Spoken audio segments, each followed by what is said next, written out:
అందరికీ నమస్తే అండి. ఈరోజు AP TET 2026 social studies economics part 4 76 to 100 bits నేర్చుకుందాం.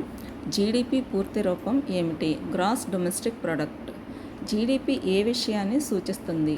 దేశంలో ఉత్పత్తి అయిన తుది వస్తువులు, సేవల విలువ. ప్రాథమిక రంగానికి ఉదాహరణ వ్యవసాయం.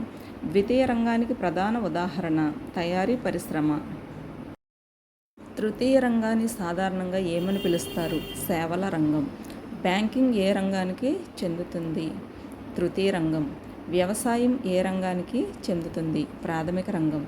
తయారీ పరిశ్రమ ఏ రంగానికి చెందుతుంది? ద్వితీయ రంగం.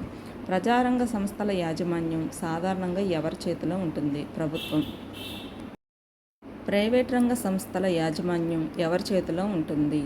ప్రైవేట్ వ్యక్తుల చేతిలో. భారతదేశంలో కేంద్ర బ్యాంకు ఏది? ఆర్బీఐ. ఆర్బీఐ పూర్తి రూపం రిజర్వ్ బ్యాంక్ ఆఫ్ ఇండియా. బ్యాంకులో డిపాజిట్లను ఉంచడం వల్ల ప్రధాన ప్రయోజనం భద్రత మరియు వడ్డీ. రుణం తీసుకునే వ్యక్తి చెల్లించాల్సిన అదనపు మొత్తాన్ని ఏమంటారు? వడ్డీ. ద్రవ్యోల్బణం అంటే సాధారణంగా ధరల సాధారణ స్థాయి పెరగడం. వినియోగదారుల హక్కుల్లో ఒకటి సమాచార హక్కు. వినియోగదారుల రక్షణకు ముఖ్యమైన అంశం నాణ్యత గుర్తులు. వ్యవసాయ ఉత్పత్తికి ప్రధాన సహజ వనరు భూమి. వ్యవసాయ ఉత్పాదకత పెరగడానికి ముఖ్యమైన అంశం నీటిపారుదల మరియు సాంకేతికత. హరిత విప్లవం ప్రధానంగా దేనితో సంబంధం కలిగి ఉంది? వ్యవసాయ ఉత్పత్తి పెంపు. భారతదేశంలో హరిత విప్లవం ప్రధానంగా ఏ పంటల ఉత్పత్తిని పెంచింది? గోధుమ, వరి. ఆర్థిక అభివృద్ధిలో విద్య ఎందుకు ముఖ్యమైనది? మానవ వనరుల నాణ్యతను పెంచుతుంది. స్థిరమైన అభివృద్ధి ప్రధానంగా ఏ రెండు అంశాల మధ్య సమతుల్యతను కోరుతుంది? అభివృద్ధి మరియు పర్యావరణ పరిరక్షణ.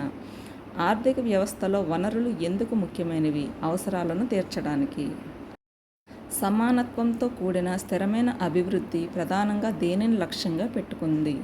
ప్రస్తుత మరియు భవిష్యత్ తరాల సంక్షేమం.